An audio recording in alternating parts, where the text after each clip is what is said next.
Imtiaz sir, सबसे पहला सवाल मैं आपसे करना चाहूँगा, अगर मैं तमाशा की बात करूँ, with all due respect, they are brilliant actor, Ranbir Kapoor, Deepika Padukone, उनकी एक्टिंग को लेकर कोई सवाल ही नहीं पैदा होता। यही यही दो क्यों चाहिए थे आप? जब आप कास्टिंग करते हैं ना तो आप एक एक की कास्टिंग करते हैं, आप कभी ऐसे नहीं जाते कि मैं दो को कास्ट साथ में कर दूँ। You never, I never think of pairs. मैंने देखा कि ये जो कैरेक्टर है वेद का, उसके लिए रणवीर सूटेबल है, और जो दीपिका है वो बहुत सूटेड है तारा के लिए, तो उस तरह से अलग अलग इनकी कास्टिंग की। ओके, अगर मैं प्रेम कहानियों की बात करूँ, आपने एक नई परिभाषा दी है, चाहे वो जब भी मेट हो, चाहे वो रॉकस्टार हो। रॉकस्टार जैसी फिल्म देखने बहुत अपीलिंग लगी लोगों को, एक अलग तरह का प्रेम देखने को मिला। तमाशा की मैं अगर बात करूँ, किस तरह का प्रेम होगा इम्तियाज सर? ये उस तरह का प्रेम है, तमाशा में उस तरह का प्रेम है जो प्रेम एक नॉर्मल इंसान को एक्स्ट्रा ऑर्डिनरी बनाता है, जो एक साधारण व्यक्ति को कलाकार बनाता है। ये इस तरह का प्रेम है, ये इस तरह का टच है जिससे आपको समझ में आता है कि ज़िंदगी में औरत क्यों ज़रूरी होती है, और वो किस तरह से आपको उस जर्नी पे ले जाती है जिससे आप खुद को पहचान सकें। कुछ रियल लाइफ रेफरेंस भी आपने उठाए, जैसे आपने कहा कि एक औरत बताती है आपको, जी जी जी एक जी। अलग सफर पे ले जाती है। क्या कहीं निजी जिंदगी से भी कुछ आया निजी आपकी? ज़िंदगी, निजी ज़िंदगी में जो ख्यालात होते हैं, जो आपके इंसिडेंट्स होते हैं, वही आपको कहानी सजेस्ट करते हैं। मगर ये ज़रूरी नहीं होता कि जो कहानी आप दिखा रहे हैं वो दरअसल पूरी तरह से निजी ज़िंदगी पर बेस्ड हो।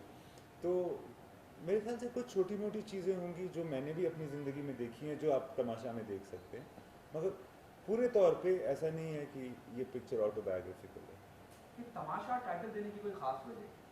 तमाशा टाइटल मेरे ख्याल से पहली बार ऐसा हुआ है कि मुझे अपनी फिल्म का टाइटल पसंद है, बिकॉज हर तरह से ये फिल्म ये टाइटल इस फिल्म से सूटेबल है।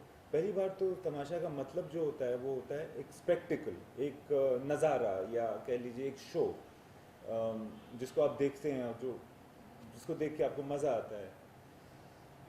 तो दूसरी बात ये कि तमाशा अक्सर अक्सर स्टेज से रिलेटेड होता है। इसमें आप इसमें भी स्टेज से बहुत लेना देना है इस फिल्म को। जैसा कि आप देखेंगे अल्टीमेटली वो जो मैं कह रहा था कि आर्टिस्ट है वो स्टेज पे अपनी कहानियाँ कहता है, तो उसी लिए तमाशा हर तरह से सूटेबल था, और मैंने अपने आप को बहुत खुशकिस्मत समझा कि किसी किसी तरह से तमाशा टाइटल अब तक ऐसा एक टाइटल है जिस पे फिल्म बनी नहीं है, जो कि बहुत एक रेयर बात है।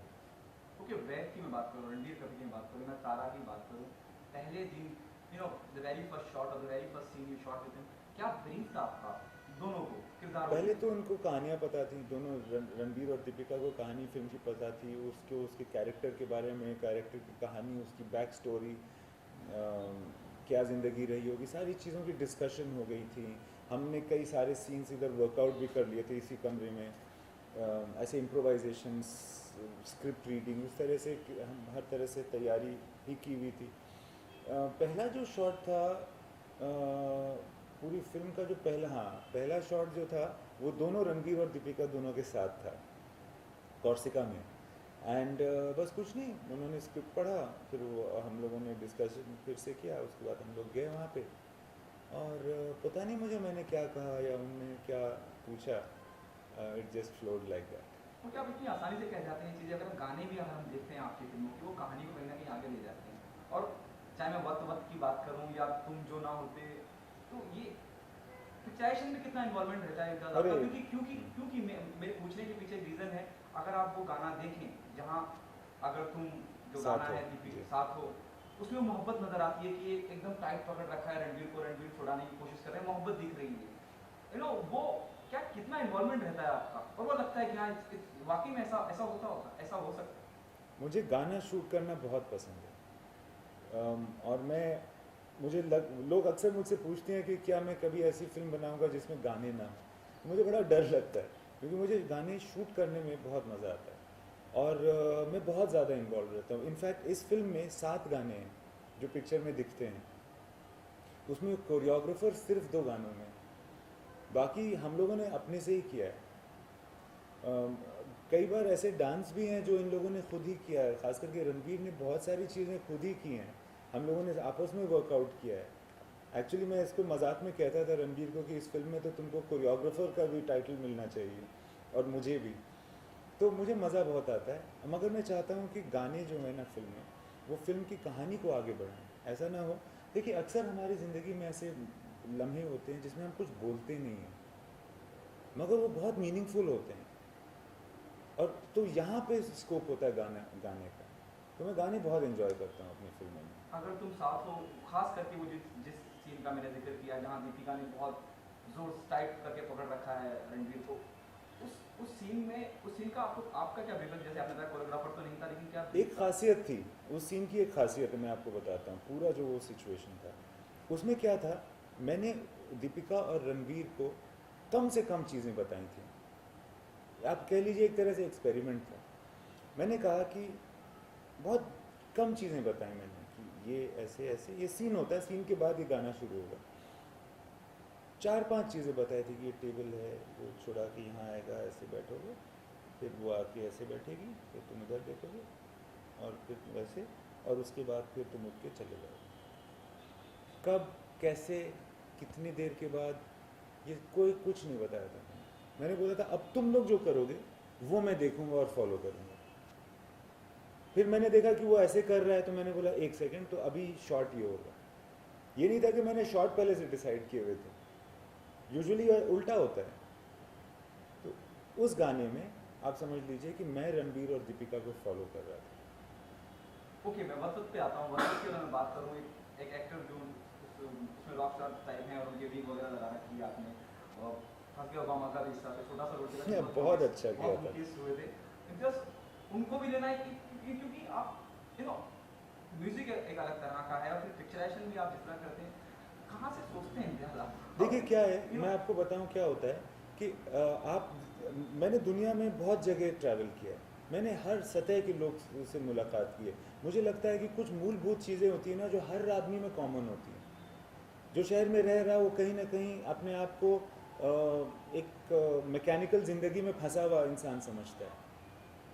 कुछ ना कुछ मजबूरियाँ होती हैं हालात की, जो हर इंसान के साथ होती हैं, चाहे वो और वही मैं दिखाना चाह रहा था। ये जो कैरेक्टर है जो इश्तियाक ने प्ले किया, जो वत वत गाता है, वो एक रिक्शा वाला है। उसकी कहानी वेद की कहानी से इतनी ज़्यादा मिलती है, हालांकि वो लोग अलग अलग लेवल के लोग हैं, और आप रिक्शे वाले से हमेशा बात करते हैं और वो आपको अपनी कहानी हमेशा सुनाता है। आपको अक्सर, मुझे लगा है ज़ाती ज़िंदगी में कई बार लग चुका है कि यार मैं जो एक्चुअली सोचता हूँ मैं फिल्म डायरेक्टर हूँ, बट ये जो रिक्शे वाला, आपको पता होगा मैं रिक्शे में बहुत ट्रैवल करता हूँ, तो रिक्शे वाले से जब बात, उसको पता नहीं मैं कौन हूँ, वो अपनी बात बताता रहता है, बट मुझे लगता है कि मेरी ज़िंदगी से कितनी करीब है इसकी ज़िंदगी। तो फिर उसको मैंने इश्तियाक को कास्ट किया। एक्चुअली वो एक कारण बनता है इस फिल्म में वेद की कहानी को आगे बढ़ाने का। और जैसे कि ये रिक्शा वाला है और ये मजबूरी में रिक्शा चलाता है, क्योंकि बड़े शहर में कीमतें बड़ी होती हैं, बच्चे हैं, पालना है, सारा कुछ है, मगर उसको बनना था सिंगर। और एक समय था जब वो इलाहाबाद में रहता था, जब वो गाने गाता था, तो उसकी मेमोरी में वो गाना है वत वत। ओके, मैं शायद आई बी रिपीटिंग माय सेल्फ, जिस तरह के किरदारों का चुनाव आप करते हैं, अगर मैं रॉकस्टार की बात करूँ, रणवीर की जो भाभी बनी थी, रणवीर की जो भाई बने थे, तो भाई बता कब करेगा, मुहूर्त निकालेंगे क्या?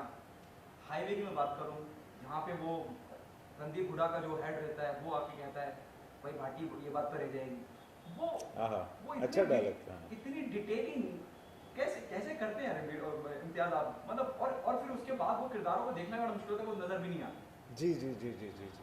वो फिर बाद में आप उन्हें ढूंढें या किसी और फिल्म का हिस्सा बनते हुए देखें, वो भी नहीं होता है।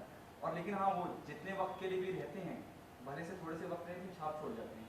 इसमें कुछ चीज़ें, एक तो क्या है कि मुझे हर आदमी इक्वली होता है मेरे हिसाब से। कहानी हो सकता है कि रणबीर कपूर के कैरेक्टर की हो, पर ऐसा नहीं है कि इश्तियाक का जो कैरेक्टर है वो अपनी ज़िंदगी में मुकम्मल नहीं होना चाहिए, उसको पूरा होना है। दूसरी बात क्या है कि मैं थिएटर का हूँ, तो इंटरैक्टिव तरीके से सीन्स बनाना मुझे बहुत पसंद है। ऐसा नहीं कि सिर्फ एक हीरो है, उसका क्लोजअप है और बाकी सारे लोग मैटर नहीं करते हैं, उस तरह से मैं काम ही नहीं कर पाऊँगा। तो कास्टिंग मेरे लिए बहुत इम्पोर्टेंट चीज़ होती है। और मैं चाहता हूँ कि रियल जो मुझे ये एहसास दिला सकें कि ये दरअसल हो रहा है, उस तरह के एक्टर्स हों, उस लेवल की एक्टिंग हो। Can you just flip that down please? या just flip that down, close it, thanks.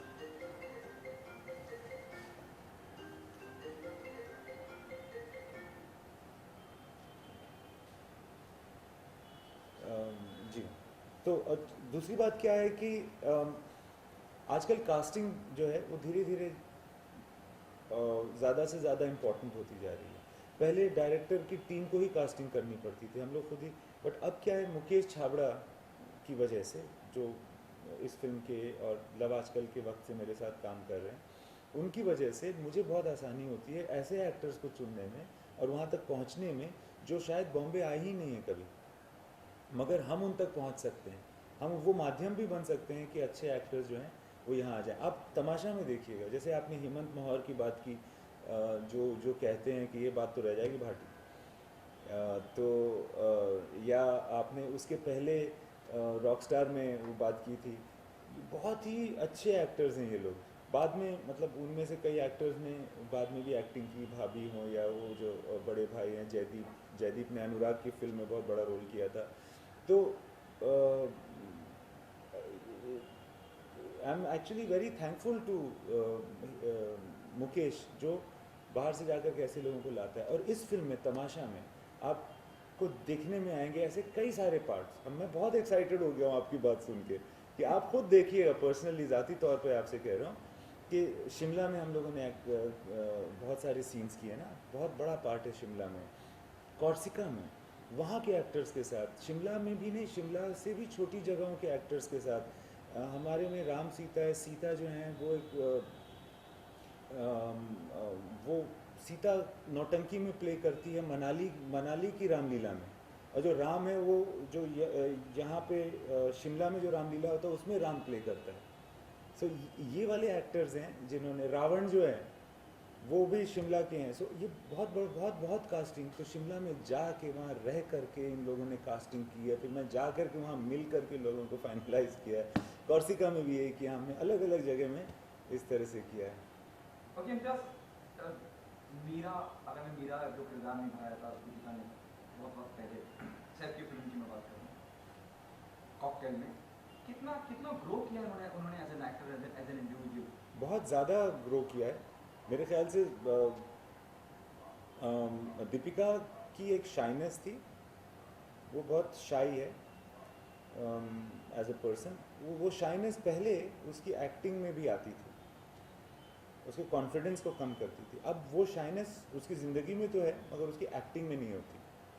Okay, Ranbir Kapoor Rockstar के बाद अब, और क्या कहना चाहेंगे आप रणबीर के बारे में, और रणबीर कितना सरप्राइज करेंगे अपने फैंस को, ऑडियंस को, क्रिटिक को? मैं रणबीर के बारे में ये कहना चाहूँगा कि ये एक बड़ा जानवर है, ये एक अलग रेस का घोड़ा है। इसके जो हाइज एंड लोज होते हैं ना, ये अलग, इसकी रिदम अलग है। ये ट्रू एक्टर है। तो ये अक्सर उस रेस में होता ही नहीं है जिस रेस में लोग उसको देखने की कोशिश करते हैं। तो मुझे लगता है कि रणबीर इस फिल्म में उसने मेरे हिसाब से रॉकस्टार से ज़्यादा डिफ़िकल्ट रोल किया है, रॉकस्टार से ज़्यादा मल्टी लेयर्ड रोल किया है और यूनिक रोल किया है, जो कि जिससे आप रिलेट तो कर सकते हैं। आपको लगेगा कि ये मेरे साथ ही हो रहा है, मैं सारा फील कर सकता हूँ कि ये जो मुझे बताने की कोशिश कर रहा है। Yet at the same time he is doing it so nicely that he is moving me. So मुझे लगता है कि मुझे बहुत ज़्यादा एक्साइटमेंट है रणबीर के रोल की वजह से इस फिल्म में। मुझे बहुत ज़्यादा एंटिसिपेशन भी है कि लोग जब उसको देखेंगे तो वो क्या कहेंगे। Okay, the last one sir. Yes sir. जरा प्लीज, तमाशा के अगर मैं ट्रेलर की बात करूँ, जी, जितना जी, मैं जी। थोड़ा बहुत जो मैं समझता हूँ, या मेरे को ट्रेलर या promo as an individual, as a journalist, कहीं ना कहीं इस बात का एहसास दिलाता है ट्रेलर या प्रोमो कि एक शख्स किसी से प्यार तो करता है, लेकिन उसका अपने किसी एक काम को लेके या किसी एक पैशन को लेके एक अलग जुनून है, तो उसमें ही उससे मोहब्बत करता चला जाता है, और वही तमाशा हो। अच्छा, इज इट ट्रू? नहीं एग्जैक्ट ऐसा नहीं है, बल्कि दूसरी तरह से मुझे लगता है कि अगर आप इसी ट्रेलर को देखिए जब तमाशा फिल्म हम बना रहे थे ना, तो हमें उस वक्त बनाते हुए भी मालूम था कि ये फिल्म जो है ना, इसका ट्रेलर बनना बहुत बहुत मुश्किल होगा, क्योंकि वो फिल्म की कहानी ऐसी है। क्या होता है ना कि कभी कभी एक लड़की एक लड़के से प्यार करने लगती है, मगर वो जिससे प्यार करती है ना, वो उसके अंदर का इंसान है, बाहर से वो कुछ और है। तो जो उसकी उसकी जो बाहर का जो रवैया होता है, ये उसको नहीं पसंद आता। वो कहती है कि तुम वो क्यों नहीं हो जो मैं समझती हूँ कि तुम हो, जो तुम्हारे अंदर मुझे दिखता है। मगर उसको बनने के लिए आपको अपनी ज़िंदगी में जितने चेन्स लगी हुई हैं, जितने आप हिपोक्रेसी में फंसे हुए, उस सबको तोड़ के निकलना पड़ेगा। एक चैनल आईडी चाहिए मेरे को। जी। इमदाद सर,